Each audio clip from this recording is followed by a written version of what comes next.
Assalamualaikum warahmatullahi wabarakatuh.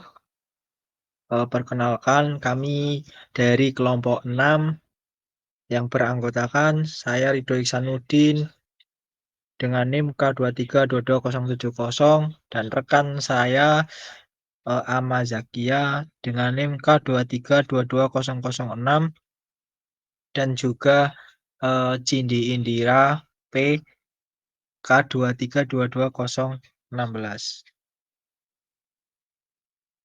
Yang pertama yaitu refleksi.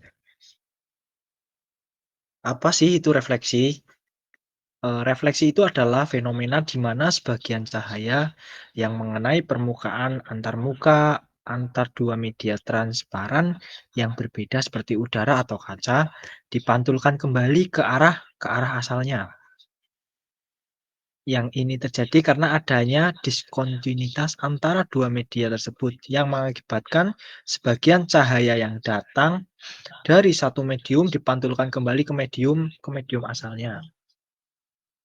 Jadi, lebih simpelnya yaitu refleksi itu fenomena di mana cahaya atau gelombang lain dipantulkan kembali ketika bertemu dengan antarmuka antar dua media yang berbeda. Nah, setelah itu ada refleksi internal dan refleksi eksternal. Nah, pada gambar, A dan B ini, yang pertama itu dia itu sinar cahaya merambat melalui media media padat homogen seperti kaca misalnya, dia merambat. Dan yang gambar kedua itu ketika balok kaca dipotong atau dibelah, cahaya dipantulkan ke belakang dan kedua antarmuka baru, sinar dipantulkan secara eksternal. Idealnya bila kedua bagian tersebut ditekan kembali, kedua bekas pantulan akan saling meniadakan. Nah, itu refleksi eksternal itu terjadi ketika ya cahaya memantulkan dari permukaan yang memisahkan dua medium berbeda. Misalkan itu seperti ketika cahaya memantul dari permukaan air atau kaca. Contoh umumnya itu ya kayak pantulan cahaya dari cermin lah. Lalu refleksi internal itu lebih itunya itu ketika cahaya memantul kembali ke medium yang sama setelah mencapai batas antarmuka antar dua medium yang berbeda. Nah, di situ juga terjadi sudut kritis. Sudut kritis itu apa sih? Sudut kritis adalah sudut di mana sudut pantul akan mencapai 90 derajat dari garis-garis normalnya. Jika sudut datangnya itu lebih besar dari sudut kritis, cahaya tidak keluar dari pemantulan kembali ke dalam medium yang sama. Nah, jadi perbedaan utamanya itu eksternal dan internal itu, kalau eksternal itu ya berarti cahayanya memantul antar dua medium yang berbeda. Kalau internal itu cahayanya memantul kembali, kemudian yang sama setelah mencapai batas antar muka antar medium yang berbeda. Lalu cahaya datang, sebagian dipantulkan dan sebagian lagi dibiaskan. Seperti gambar berikut ini. Di sini itu cahaya datangnya itu sebagiannya itu ada yang dipantulkan dan dibiaskan. Ya, yang dipantulkan itu yang ke sini, yang kan juga ada yang dibiaskan melewati misalkan ini mediumnya. Berarti kan cahaya datangnya itu ada yang dipantulkan dan ada yang dibiaskan ke bawah. Seperti gambar berikut. Nah, hukum refleksi. Hukum refleksi itu di mana saat muka gelombang itu turun, ia memberi energi-energi kembali. Panjang gelombang jauh lebih besar daripada jarak antar molekul. Gelombang kecil yang dipancarkan kembali ke medium datang bergerak maju bersama dan tambah secara konduktif, hanya dalam satu arah dan terdapat satu berkas pantulan yang terdefinisi dengan baik. Nah, hal ini akan terjadi jika radiasi yang datang adalah misalkan sinar X dengan panjang gelombang pendek dan terdapat beberapa sinyal yang dipantulkan. Lalu pada gambar ini gelombang bidang masuk dari kiri dan dipantulkan ke kanan.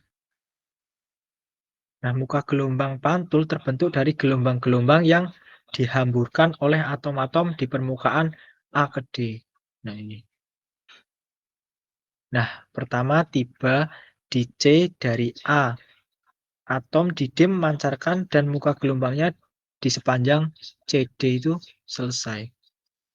Nah, AB sepanjang muka gelombang masuk, sementara CD itu terletak pada efek muka gelombang-gelombang yang keluar. Jadi AB ini pada gelombang masuk dan CD-nya itu terletak pada efek pada gelombang yang keluar.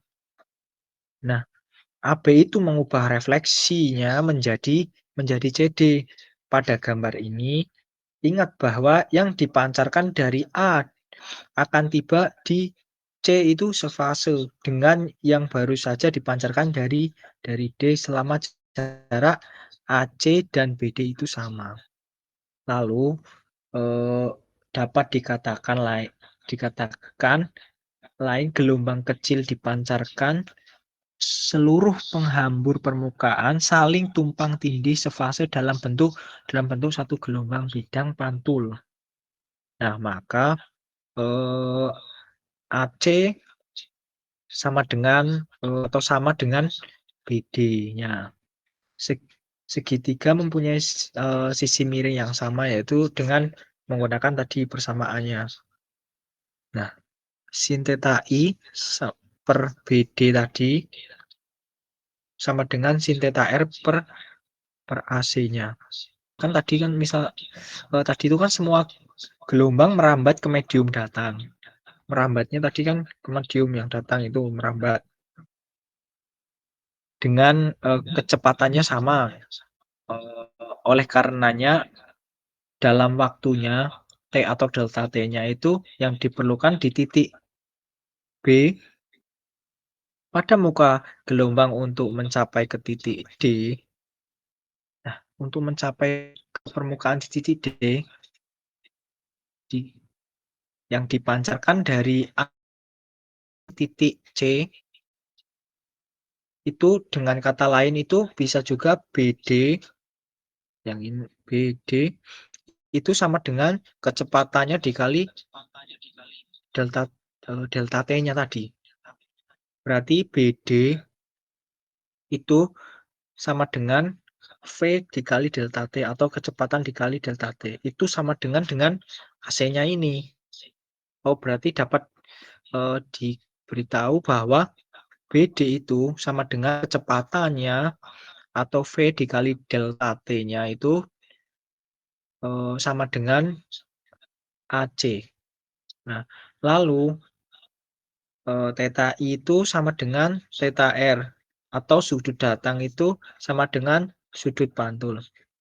Nah, bagaimana jika hukum refleksi itu theta R itu sama dengan 0 atau theta I-nya itu sama dengan 0. Nah, eh, maka berkas tersebut itu atau cahayanya itu terpantul kembali ke dirinya sendiri. Jika misalkan theta I-nya sama dengan 0 atau theta R-nya sama dengan 0. Lalu selanjutnya yaitu sinar atau rays.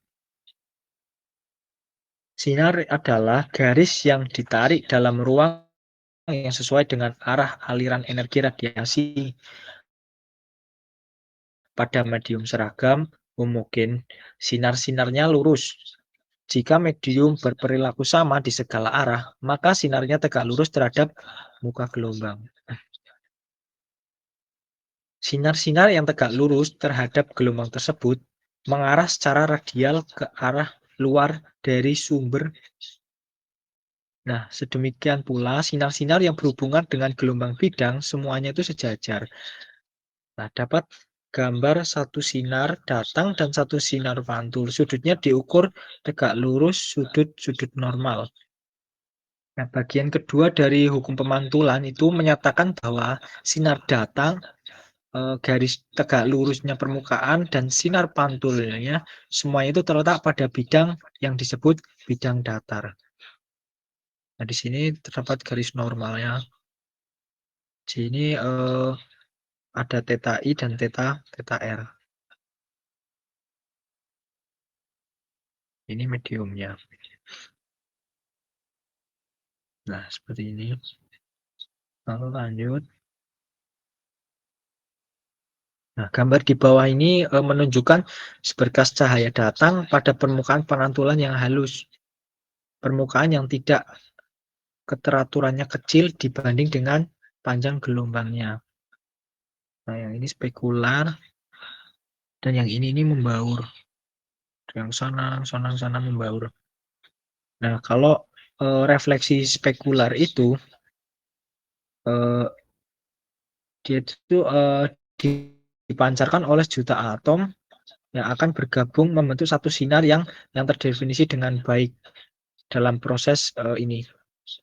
Jadi dia itu sinarnya itu terdefinisi dengan baik, beda dengan yang membaur ini.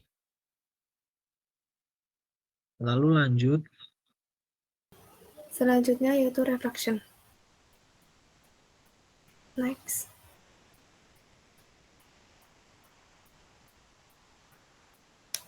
Pembahasan yang pertama yaitu hukum pembiasan. Pencahayaan ganda muka gelombang tunggal yang menunjukkan setelah interval waktu yang sama secara berturut-turut. Di slide telah tersedia gambar. Nah, pada gambar tersebut terdapat insiden medium atau medium kaca yang berbentuk persegi panjang yang dicelupkan ke dalam air, sehingga terlihat tidak seperti persegi panjang. Pada selang delta T yang diperlukan untuk titik P pada muka gelombang di mana berjalan dengan kecepatan tetap V untuk mencapai titik E di mana muka gelombang yang sama telah mencapai titik E. Sehingga NT merupakan indeks kaca yang bernilai 1,5, N1 merupakan indeks vakum bernilai 1, Ni merupakan indeks udara bernilai 1,003. Sehingga dapat dituliskan N kaca lebih besar daripada N udara, lebih besar daripada N vakum. Sehingga NT lebih besar daripada Ni, lebih besar daripada N1.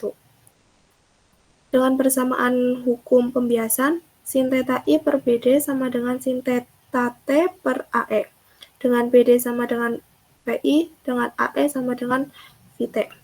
Sehingga dapat dituliskan sin theta I per VI sama dengan sin theta T per VT. Atau yang lebih familiar, Ni sin theta I sama dengan Nt sin theta T. Itu merupakan persamaan dari analisa gambar tersebut. Next. Untuk pembahasan selanjutnya yaitu hukum Snell. Analisis Snell telah dihitung, namun catatan kontemporer menunjukkan bahwa sinar dapat dihitung melalui rasio X terhadap X yang konstan untuk semua. Sehingga untuk persamaannya, Xi sama dengan Xt sama dengan Xi per Xt sama dengan Nt. Di mana nilai sinus theta I lebih besar daripada sinus theta 1. Sehingga Ni kurang dari N1 dan theta I lebih besar daripada theta 1.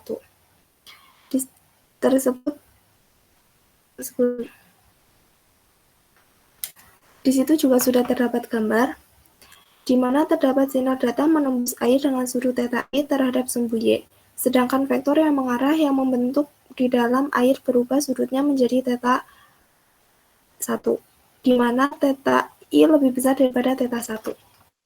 Next.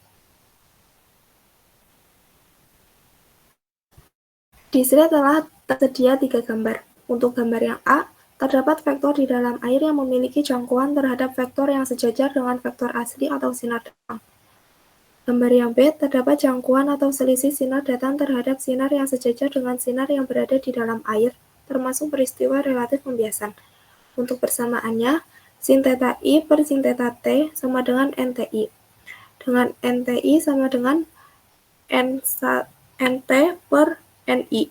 Itu merupakan indeks relatif pembiasan. Untuk gambar yang ketiga, dari gambar tersebut dapat disimpulkan bahwa Ni KI cross UN sama dengan NT KT cross UN atau NT KT minus Ni KI sama dengan NT cos theta T minus Ni cos theta I UN. Next.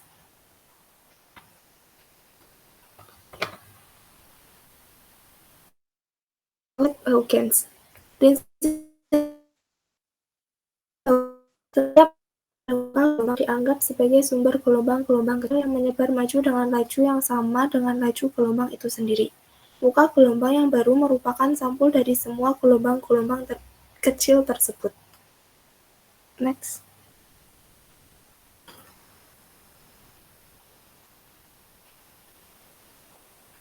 Contoh sederhana dari penggunaan prinsip Huygens.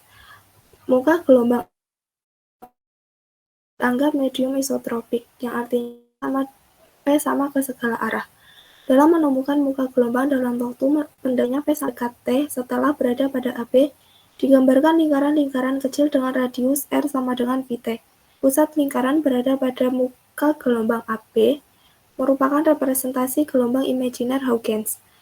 Garis CD merupakan posisi baru dari muka gelombang setelah waktu T.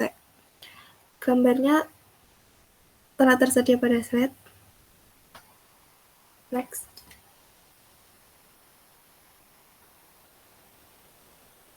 Untuk selanjutnya ada sinar cahaya dan kongruensi normal. Dalam media isotropik, sinar adalah lintasan ortogonal muka gelombang, yang artinya mereka adalah garis normal ke muka gelombang di setiap titik persimpangan. Dalam media isotropik, homogen sinar akan menjadi garis lurus, karena dengan simetri, mereka tidak bisa membelok ke arah yang disuka, karena kecepatan rambatnya identik di semua arah dalam media tertentu. Pemisahan spasial antara dua muka gelombang diukur sepanjang sinar harus sama di mana-mana. Sehingga titik di mana satu sinar memotong satu set muka gelombang disebut titik yang sesuai. Misal A aksen, dan A double aksen. Next.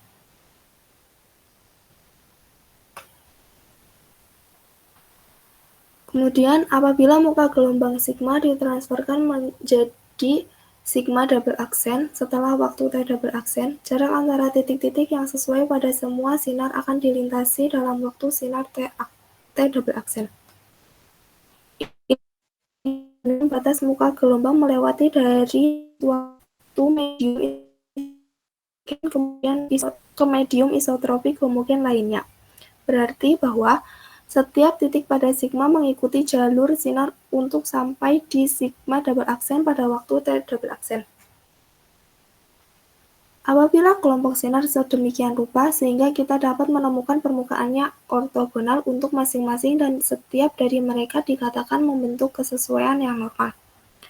Sehingga dasarnya dari pendekatan ini adalah teorema Maulus dan Rubin, yang dengannya sekelompok sinar akan mempertahankan kongruensi normal setelah jumlah refleksi dan refleksi.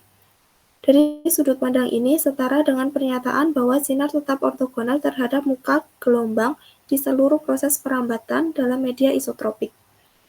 Teorema dapat digunakan untuk menurunkan hukum refleksi dan hukum Snell. Seringkali lebih mudah untuk melakukan jejak sinar melalui sistem optik dan kemudian merekonstruksi muka gelombang menggunakan gagasan waktu transit yang sama antar titik korespondensi dan ortogonalitas sinar dan muka gelombang. Next. Kemudian Fermat's Principle atau prinsip Fermat.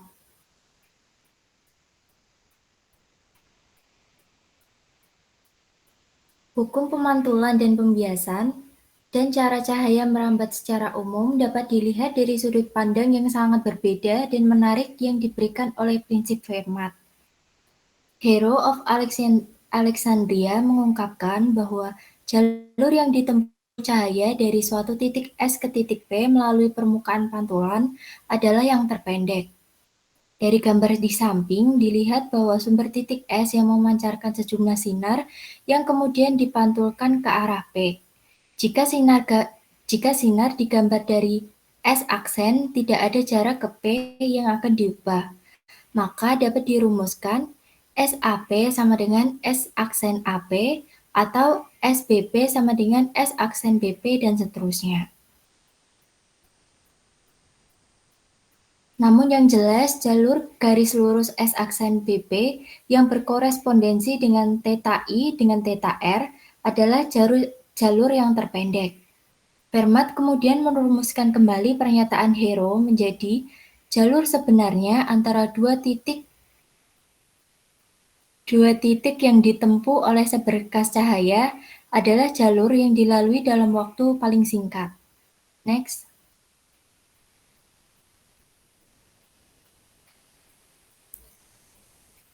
Dapat dilihat dari gambar di samping jika kita meminimalkan waktu transit atau T dari S ke P terhadap variabel X untuk mendapatkan waktu transit terkecil.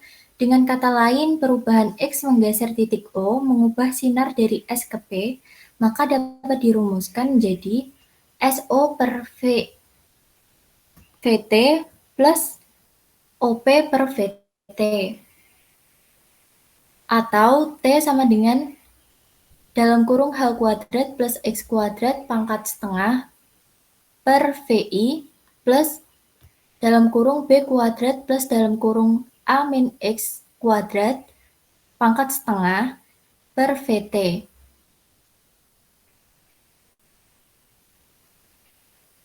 Untuk meminimalkan Tx terhadap variasi X, ditetapkan dt per dx sama dengan 0. Maka dt per dx sama dengan X per VI dalam kurung H kuadrat plus X kuadrat pangkat setengah plus min dalam kurung A min X per VT dalam kurung B kuadrat plus dalam kurung A min X kuadrat pangkat setengah sama dengan 0. Dengan menggunakan diagram, kita dapat menulis ulang ekspresi tersebut sebagai sin theta I per VI sama dengan sin theta T per VT. Next.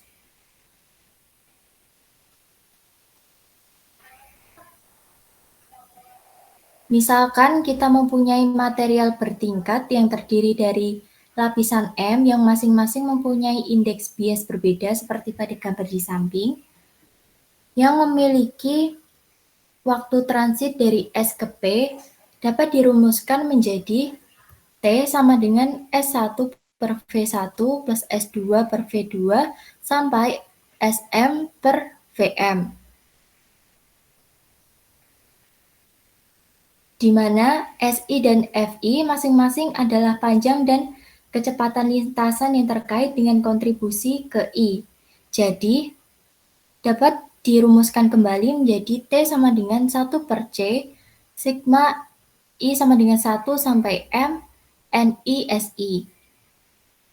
Dengan penjumlahan OPL pada media homogen, di mana N sama dengan fungsi posisi, maka OPL sama dengan integral dari batas S sampai P, NS ds. Next.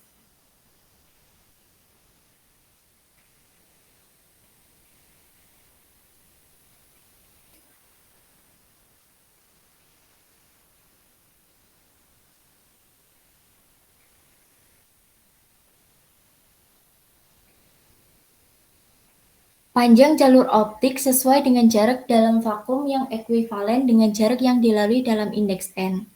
Artinya, keduanya akan memiliki jumlah panjang gelombang yang sama, yang dapat dirumuskan menjadi lambda 0 sama dengan S per lambda.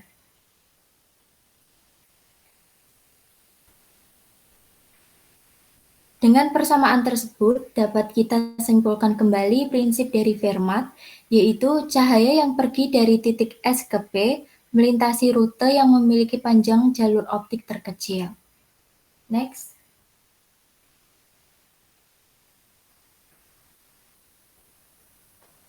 Pada gambar bumi, ketika sinar cahaya dari matahari melewati atmosfer bumi yang tidak homogen, sinar tersebut membelok sehingga melintasi daerah yang lebih rendah dan lebih padat dengan kecepatan yang sama tiba-tiba.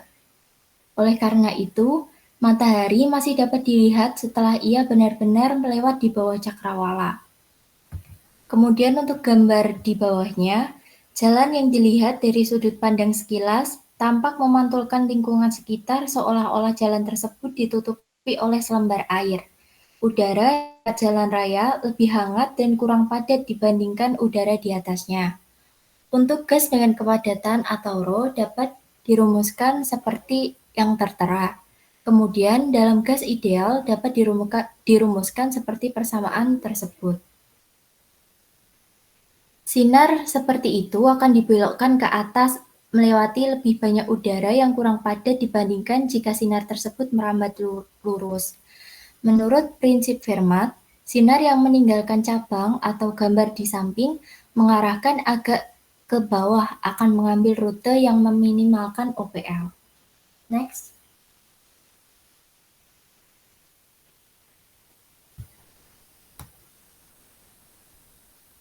Misalkan kita memiliki fungsi fx dari variabel x yang menyebabkan fx memiliki nilai stasioner atau kemiringan, maksimum atau minimum, dan dengan menetapkan df per dx sama dengan 0.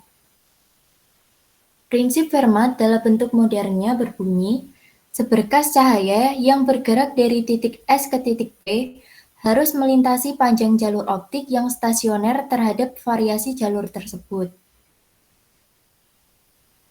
Pada kurva di bawah, kurva OPL versus X akan memiliki daerah yang agak rata di sekitar kemiringan yang menuju 0. Titik kemiringan 0 sesuai dengan jalur sebenarnya yang diambil. Dengan kata lain, OPL untuk lintasan sebenarnya akan sama dengan pada perkiraan pertama. OPL jalur yang berbatasan langsung dengannya. Misalkan seberkas cahaya merambat melalui media isotopik homogen seperti pada gambar atas pojok kiri, sehingga berkas sinar merambat dari titik S ke P yang pada gambar di bawah.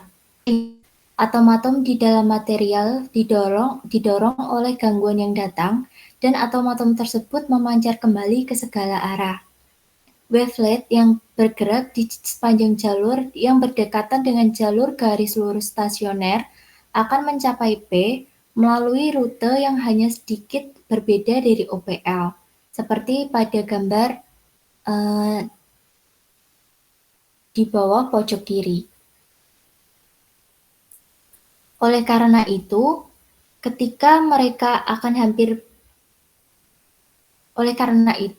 mereka akan tiba hampir dalam fase yang sama dan saling memperkuat. Karena semua OPL hampir sama, fosfor-fosfor di P semuanya akan mengarah ke arah yang kurang lebih sama, dan meskipun kecil, fosfor-fosfor tersebut digabungkan untuk memberikan kontribusi yang dominan.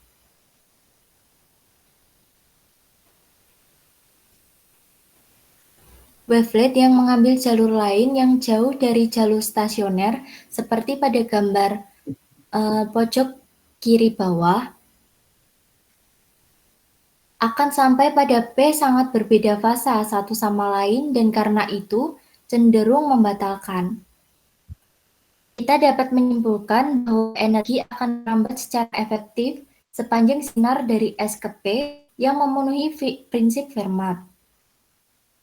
Kita dapat berharap bahwa logika yang sama berlaku untuk semua propagasi proses, seperti misalnya pada pemantulan dari cermin datar pada gambar sebelumnya,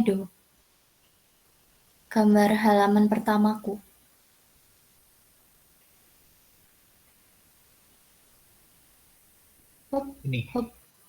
Seperti gambar tersebut. Yuk, next. Di sini, gelombang bola yang meninggalkan S menyapu seluruh cermin, namun pengamat di P melihat sumber titik yang jelas dan bukan seberkas cahaya yang menutupi seluruh permukaan. Next. Pada gambar sisi kanan, yang mempunyai OPL stasioner wavelet yang terkait. Dalam kasus apapun, jika cermin bidang bersinggungan dengan elips di Q, jalur yang sama persis dengan SQP dilintasi oleh sinar kemudian akan menjadi minimum relatif. Kemudian sinar yang sama di sepanjang SQP sekarang akan menegosiasikan OPL maksimum relatif dan terbukti dimanapun C selain di Q, sehingga SQ plus PQ adalah maksimum kurva dalam elips di mana Theta I tidak sama dengan Theta R. Jadi, dalam semua kasus, Sinar merambat dalam OPL yang stasioner sesuai dengan prinsip Fermat yang dirumuskan ulang. Kemudian jalur stasioner. Untuk melihat bahwa OPL untuk sebuah sinar tidak harus selalu dapat dilihat pada gambar di samping, yang menggambarkan sebuah sektor cermin elipsoide 3 dimensi berungu. Jika sumber S dan pengamat berada pada titik fokus elipsoid, maka menurut definisi panjang SQP akan konstan, tidak peduli di mana letak keliringnya. Ini juga merupakan properti geometris dari elips bahwa I sama dengan theta R untuk setiap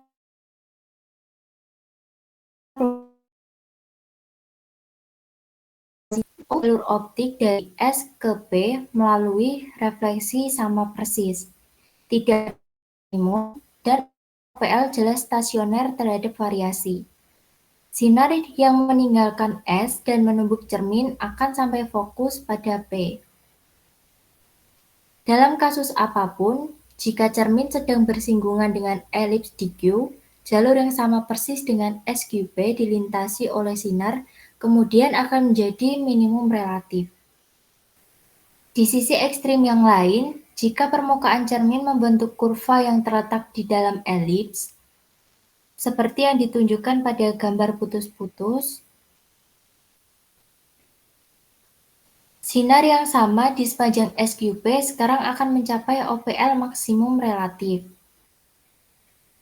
Hal ini berlaku meskipun jalur lain yang tidak digunakan di mana theta I tidak sama dengan theta R. Jadi, dalam semua kasus, sinar merambat dalam OPL yang stasioner sesuai dengan prinsip Fermat yang dirumuskan ulang. Perhatikan bahwa karena prinsip ini hanya berbicara tentang alur dan bukan arah sepanjang jalur tersebut, maka sinar yang bergerak dari P ke S akan menelusuri rute yang sama dengan rute dari S ke P. Ini adalah prinsip yang sangat berguna dari prinsip reversibilitas.